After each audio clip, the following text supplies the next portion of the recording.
Focus Outdoors headed to the north end of Lake Oahe in the great state of South Dakota.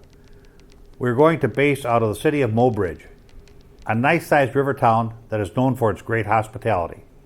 Speaking of hospitality, their neighbors across the river, the Standing Rock Sioux Tribe, has a casino named the Grand River.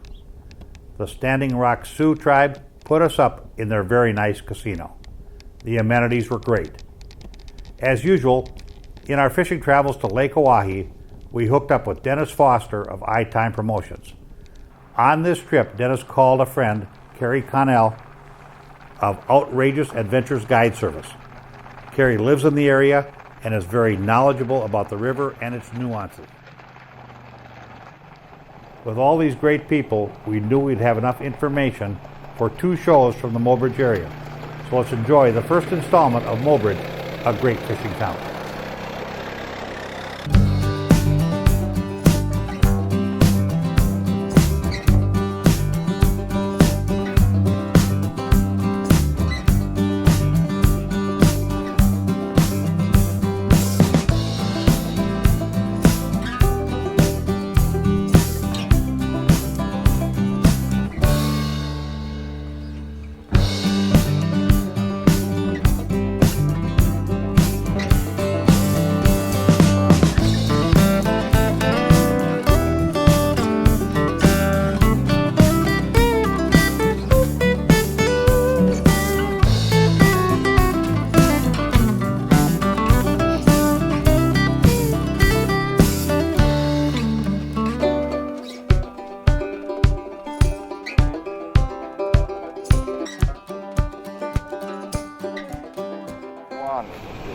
Well, we're just getting out here on the ice late morning out here in Mobridge, South Dakota, in Lake Oahe. Stopped and talked to Kerry Connell, local guide out here, going to try to put us on some fish. Sounds like he's been having some luck. The interesting thing about this reservoir is typically this time of year it's kind of a tough bite. Yeah. We're heading to late February, early March, but the beauty of it out here is you can usually get something to go. Yeah, there's usually all species. You know, this time of year the northerns will start to move. There's a tick right there. Exactly. Kind of slid out here a little bit from the cats. There we go. There's one. Feels like a good cat, probably. You know, that's the deal. Yep. Fishing up. There we are. Nice catfish. Little jigs, minnows, a little bit of however you want to catch them too. Sure enough, yeah. And I'm a big tip-up guy, and we've got some chubs. So we're going to throw some of them down from deep to shallow here, and I'm sure we're going to bump into a few of these. Obviously, walleye is the most noted fish out here, and I'm sure we're going to find some of them. But the thing of it is, you get to catch something. Well, the nice thing is out here, you know, the walleyes typically this time of year are kind of a dusk and dawn type bite. So midday, you can go out and look around for these other species. And we've been getting some real nice white bass, probably run into some of these. And then these awesome catfish, they're just something else through the ice. Exactly, and don't be prejudiced against species. If you like to catch fish, this is darn sure a great place to do it. And to be honest with you, I'm tired of talking to you. I want to get set up. Get set up and get after him. We'll get him off the hook. Well, we got Kerry's catfish down, and he come across here with this Suburban and stopped right on the end of a string of holes that's drilling here to kind of get a feel for this structure and find the drop off. But just take the Vexilar and we can just hop along and see what we're trying to find. And it comes to find out that I put the shack right where I want it. And how I did that is using Navionics background app on my phone. I mean, I just guesstimated, literally wasn't guessing. This mapping electronics these days, I mean, it's really important to use them, especially on a body of water like this. I mean, in lakes, you know, you kind of dish pan, you got a few humps, but out here, it's what you see above the ice and water is what's below the water. So a lot of humps and points, if you can find those points and channels where it cuts in and fish those drop offs. Like you say, you're going to fish with some tip ups here, so you're going to have this perfect fishing from tip to tip, down deep and back up. Exactly, and that's what I'm looking for in following the contour lines. And the interesting thing with Hawaii, or any reservoir for that matter, is the water levels do change, and you can still see all your contours on this. Where I haven't been back here in this bay ice fishing, I bet 10 years. Yeah. And I literally drove exactly to where I wanted. Yep, and I pretty much live here from day one of ice to ice out back in this bay, and we get, you know, there's just several different spots in one bay you can fish. Exactly. Yep. The nice thing is you can return spots. It's just simple stuff. It's modern technology. You know, we need to embrace that. It's not terribly expensive. It's something we need to utilize. And quite frankly, that's why ice fishing has come so far. Oh, We have the absolutely. tools to do these things, where it used to be, you know, we're out there blind sitting on a 5-gallon pail hoping to catch a fish. Absolutely. I mean, and basically you can sit at home on your kitchen table and pre-fish. Mark your spots where you want to fish, drive out to them, drop the line, and you're there. Exactly, and once we get set up, and we get set up in these nice houses that we have, it's like being in your living room. You get it Absolutely. right there. Once you're set up, I mean, the television's there, the food's there, you Yeah. can grab a beer, Yeah. do so. No, it's just made things so much easier than the old days. Right, and I'm for one happy to see it, because it's a segment of the outdoor industry that is growing and continues to grow, and it's because of the innovation. Yep, and that's what we need. And especially the younger people starting to fish, they are into the electronic age. And you hit on That's, something there, they embrace that, so it's better than a video game, because you're literally Absolutely. outside interacting with things other than the electronics. The electronics are simply the aid to get to the end result. Absolutely. No, it makes it really handy. Yeah. Well, I'm going to finish getting set up here. And Go get 'em. We'll go.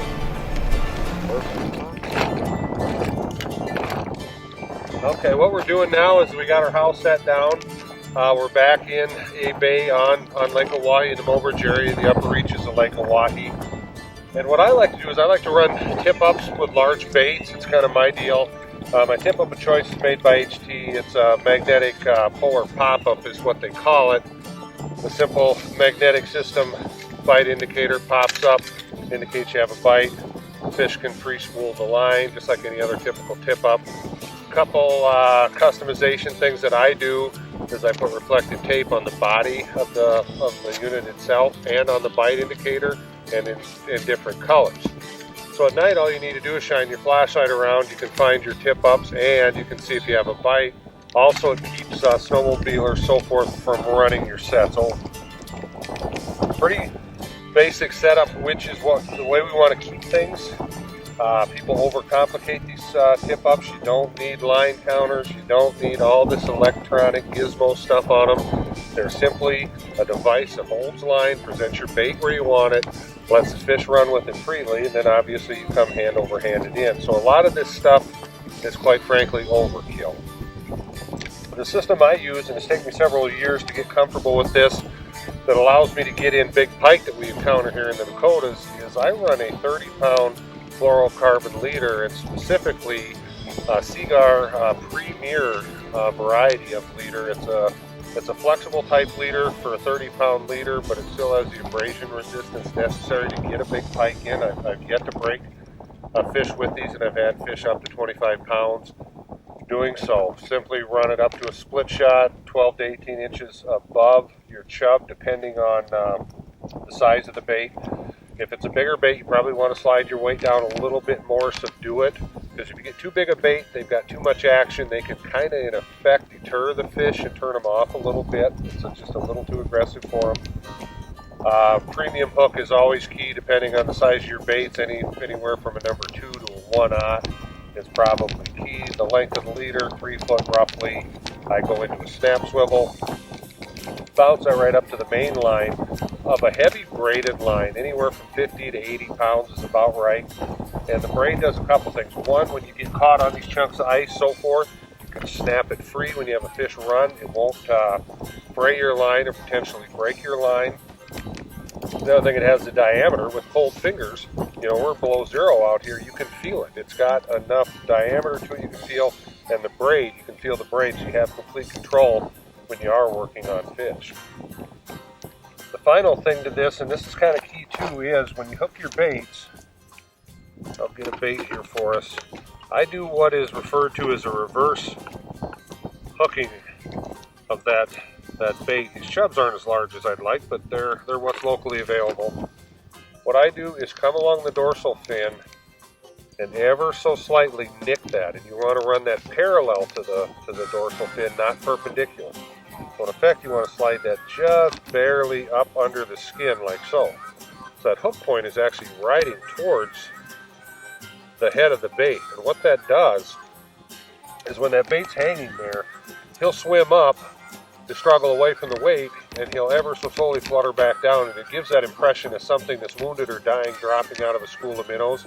And there's just a lot of feeding cues within that, and I really do think that makes a difference. Another thing too is when you go to take your baits off, you'll notice you nearly need to skin that bait to get that off, so it keeps them from knocking the baits off, especially when you get smaller walleyes that are pecking around and things. That's basically the heart and soul of it. We'll finish getting these set. Just like running the trap line, we'll let them sit, do their work. As they pop up, we'll come get our fish. Midwest Gun Dog Kennels is your full-time gun dog training facility. For over 30 years, we have customized our training to fit each individual gun dog. We know it takes a well-trained gun dog to handle wild birds. Make every hunting trip a dream trip. Let Midwest Gun Dog Kennels put excitement back into your hunt of a lifetime. Midwest Gun Dog Kennels, where experience equals excellence. Make your next day on the water even better with Airwave Pedestal, the only air suspension system that can be custom adjusted to the weight of the rider. No unreliable springs, no oil-filled shocks to leak. Our patented design utilizes a two-stage suspension system to smooth out the roughest ride, while limiting travel to an industry-leading 2 inches. This boating season, enjoy your time on the water to the fullest. Find out how at airwavepedestal.com.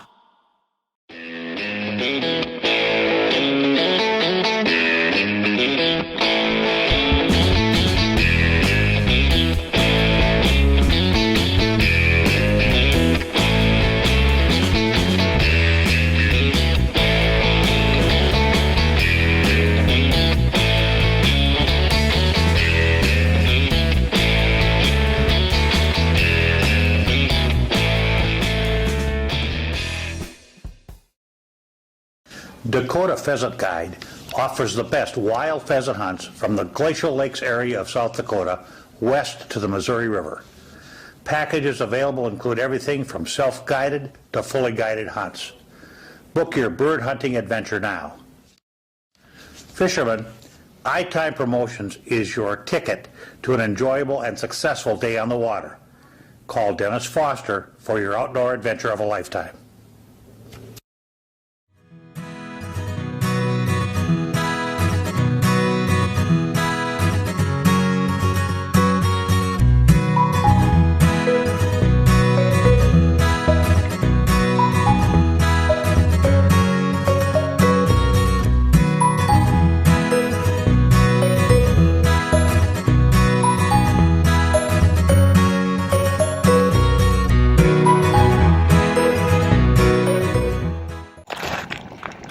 Well, we just got these down and got back in the house, getting organized there. Hadn't even got a line down in the house.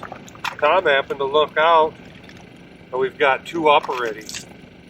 So that does help with the additional lines, and with the depth thing here, what I'm doing is we're on a pretty steady break, just kind of a classic contour lines coming down off the shoreline, and we're running these from 10 foot out to about 40 foot of water.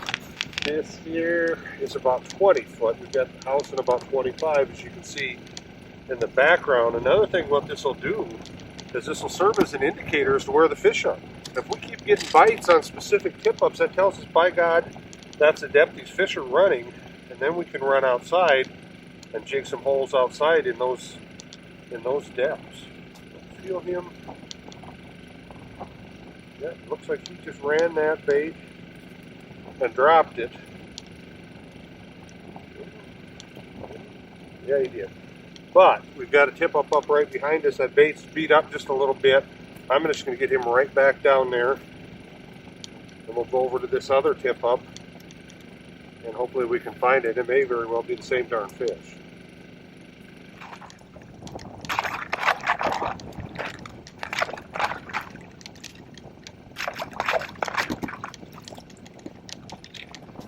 Another thing you'll notice, I'm in no hurry here. If there is one very large mistake that I see every day, is these people that think it's a NASCAR race out on the ice to sprint every time they see a flag. It's absolutely unnecessary, and actually it's counterproductive, particularly with using bigger baits. I like to allow at least 5 minutes before I actually come out to a bite, because that allows that fish to run that bigger bait off. Typically they'll take it from the side, turn it, position it, get it swallowed so you can get it. Usually when you see people dash out and they grab the line and they jerk it right out of their mouth. So there's just no sense in getting in a hurry. Slow wins the race here. Apparently there is some weight there. We'll see here. There we got him. Not just steady weight, not a lot of shape to it. There are some pike back in here in the shallower stuff. I'm gonna guess maybe a catfish or, boy, he ran some line here. Maybe a better walleye, just heavy weight coming at me. As you can tell, I'm going very fast. What I'm doing here is just keeping up with the fish. It's not that I'm in a hurry. It's just the fish is swimming at me so much, I don't want to get a chance to get slack, shake its head, and possibly get off. You can see I'm to the bobber, I'm to the leader. Oh, it's a nice fish. And there you go. And this is in the middle of the day, literally, Lake Oahe. It's been a real window type of bite, but I mark my words, I will guarantee you we would have not had this fish without tip-ups. This is going to lend us some confidence. It's going to allow us to keep going during the day here, and we're going to end up with a bunch more of these before she's all said and done. Get some chubs, get some tip-ups, folks. These are fish that anybody can get. Very simple method. Yeah. This is Lake Oahe, Mobridge, South Dakota. You can see this fish too. We did have some issues with some forage. This reservoir is definitely back. We had high water years where a lot of our smelt did get flushed. One thing that I particularly like about this area in the northern reaches of Oahe is the fact that we have some shallower backwaters, the Grand River, the Morrow River. There's a lot more forage options than just the deep water smelt, the herring, that type of thing. These fish often feed on baby white bass, little perch, there's emerald shiners. There's just a lot more forage, so therefore the fishery is more consistent. The lower reaches of the reservoir can get quite tough at times, and they go boom and bust.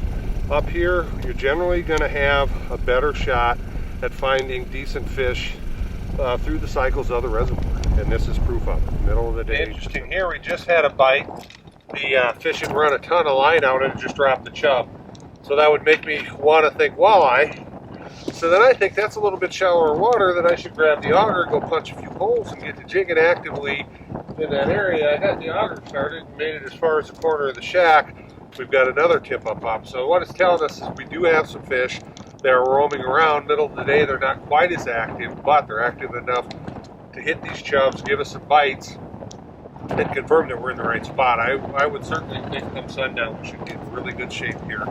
But we're darn sure going to take some of these bonus fish as the afternoon plays out. This one's here. The camera can catch it. He was spinning the reel. There he goes. See, he's running some line here. I'm going to let him do that. I'm not in any hurry. The more line he runs, the better our odds of actually catching him. This is probably the second run. He didn't have that much time because, like I said, we got bit right after the other one here. This is going to give him a chance to take and swallow that bait. He had the initial run, obviously, to set the tip up off.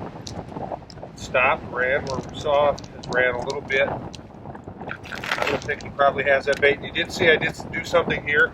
I pulled some line, so I'm not putting any pressure on that fish till I'm ready. Very similar to Lindy rigging. We're letting him have full reign of that bait. I'm just going to feel back up. Once I feel his weight, take him ever so slightly, feel it. It's just not heavy. I'm not sure the fish hasn't turned and came towards me just a little bit. I got it. Not as big as a previous fish, but it's a fish nonetheless. It's coming at me to beat heavy here. Oh. Just a nice little walleye. Which is good. We picked up a nice fish earlier, most likely a female, looking at the body type. But here's a case in point too. You know, this fish is probably, 13 inches long, probably fishing a 5 or 6 inch chub. He has no problem taking that bait. Do not let these baits intimidate you, because they darn sure don't intimidate these fish. And that's gone. I mean, he has swallowed it. It's absolutely gone. We'll get him unhooked, send him back down. Just got done catching that small fish. Walked over here to grab the auger, punch a couple holes to do some jigging outside here. This one pops up, peeked over the edge, spinning to beat heck. So I'll back up, grab the bait bucket again. Kind of interesting here. Whoa, we got just had a bite back here, walking around with the bar. It's pretty chilly out. We come out, it was below zero, maybe 10 degrees now. Holes are icing up. So bring out a heavier bar, pop the ice out of the holes, telling Tom, you move these baits around just a little bit, a lot of times you'll get hit instantly. A little more, walking over to the next hole, started chipping it, look up, this one's up, and this thing is just absolutely smoking line out. Whoa, I'm clear to my backing already, which is unbelievable how much line this fish has out, and I think he dropped it after all of that. Unreal. Something darn sure aggressive. But case in point, if you're not getting bites, get out, check your baits, move your baits around. Dang it, I wish we'd have got that. Literally ran off all my main line into the backing in the course of minutes, I would imagine. When we walked up, it was just spinning. You got a brief view of how fast it was spinning, so I imagine he was probably pulling that line that hard the entire time. And we were having a conversation about a guy should get up shallower, maybe a little bit shallower than this. It's about 10 foot. We're fishing 10 to 40 foot on a break here and try to see if a guy couldn't find a big pike. I'll guarantee you that's what happened with this thing. We'll get this taken care of back down there, and hopefully we can get the thing on top of these. High Point Pet Foods presents Country Creations Dog Foods, offering quality nutrition for the life of your canine companion. To fuel the fire of puppyhood into keeping the energy level high of an active young dog, optimizing the performance of the hard-charging adult, or having a quality diet for your senior canine companion. Country Creations has you covered with their quality formulas. Get in touch with High Point Pet Foods today.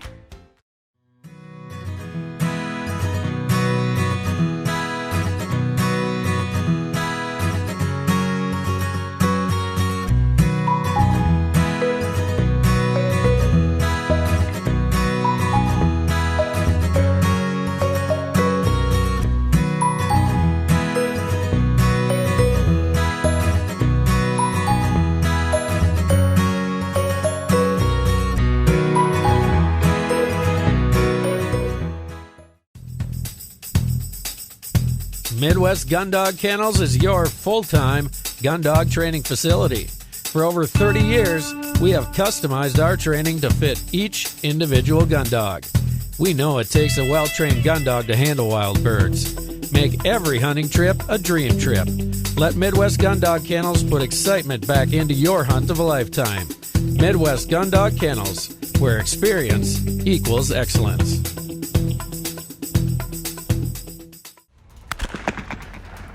Well, as you might be able to tell, I spend a lot of time behind a shotgun. Whether it's at the clay target fields, sporting clays fields, doing exhibitions, or bird hunting, I always trust my shooting skills to the Rio Elites. Not only for the lighter recoil, but as you can tell, the harder hitting, consistent patterns. These clay targets don't stand a chance when you shoot Rio Elites. Dakota Pheasant Guide offers the best wild pheasant hunts from the Glacial Lakes area of South Dakota west to the Missouri River. Packages available include everything from self-guided to fully guided hunts. Book your bird hunting adventure now. Fishermen, iTime Promotions is your ticket to an enjoyable and successful day on the water. Call Dennis Foster for your outdoor adventure of a lifetime.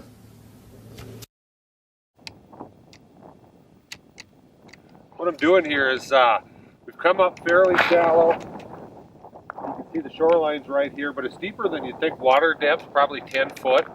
There's a heck of a lip where it comes up against that shoreline. What allows these fish to do, the game fish, is to push his bait up against the shoreline, and there's several edges that act as barriers and help the fish. One, the shoreline. There's a barrier there. There's a barrier on the ice as well, and obviously the bottom, so they can push them into a confined area, ups their feeding odds. We've had a fair amount of bites, moderately shallow during the day here on tip-ups. Finally got a chance where they've slowed down long enough to get up and start jigging using real aggressive baits, and these will work anywhere, but they're particularly effective on Lake Oahe as these fish are very aggressive. What I've got is a larger size clacking grab, and you can just watch his rod tip and see how that vibrates. Being very aggressive, trying to call these fish in. All right, we're taking a break here in between bites on tip-ups, getting ready for the evening run here, getting ourselves organized. Got a minute to ourselves. Want to finish explaining the concept of this background mapping we referred to when we first showed up on scene, so to speak, and finding our spots here. Obviously, we're fishing out of Mobridge, South Dakota, shows the highway coming in there, and we just start zooming down here on Lake Oahe. We come down, we look at the ramp where we put in just across the river. We cross the main channel of the river, coming back into this bay, and you can see as we keep zooming in the detail.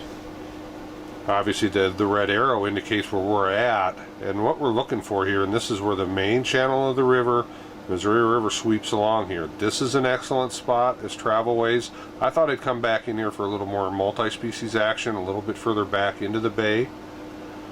And then we get back in here.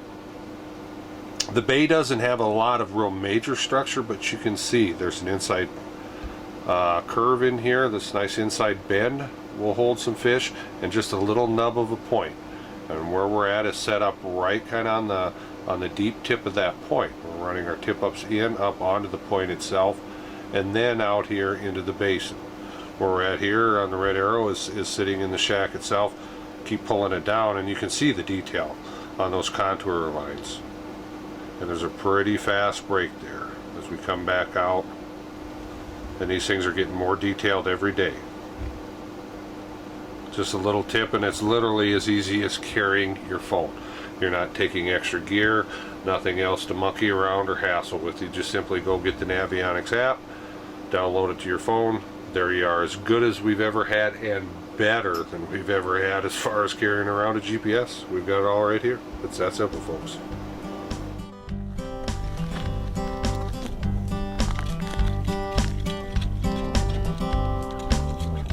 That's our show for this week.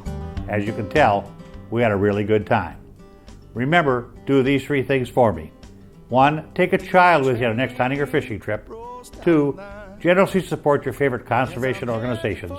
And 3, spend some time in the next week where you focus on the outdoors. For our staff, I'm Steve Hammer. Thanks for being with us. We'll see you next time when we continue the journey, making more memories. Like pulling catfish on the banks of Cherry Cove, watching wood ducks glide like angels to the shore. I'm gonna find me a dirt road and get right in the groove. Let these chains of life unwind till I get loose. I wanna roll down a window and reach out and touch the reeds. And let that crazy world out there go on without me. It's like that river only knows one way to flow. Ain't nothing gonna change me, so I've got a dirt road so